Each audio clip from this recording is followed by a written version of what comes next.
আসসালামু আলাইকুম Facebook family কিতা খবর সবর আপনার কই আছেন। আজ ফেরিত বাড়াইলাম ফেরিত বাড়ি ওলা গরম লাগলো গরমের লগে বইলাম এক জায়গায় গাছের তলে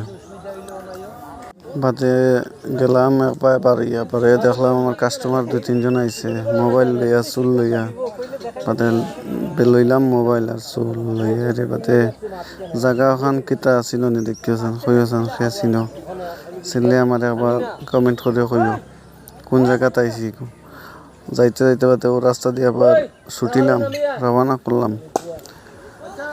যাইতে যাইতে রওনা করিয়ার বাদে আর পারলাম না এক জায়গাত বইলাম গিয়া তোরাও বইলাম জিরাইয়া ভাবলাম যে গিয়ে বাড়িত বাদে আইলাম বাড়িত আইয়া দেখলাম বাজারের মাঝে আমরা দুই ভাই গান হর মনের দুঃখর গান বুঝছো নি মনের দুঃখর গান এগুলো খর গান এগুলো শুনলাম শুনিয়া তারা গান এগুলো ভাল লাগছে কিতা করে ডবকা বাজারও দেখা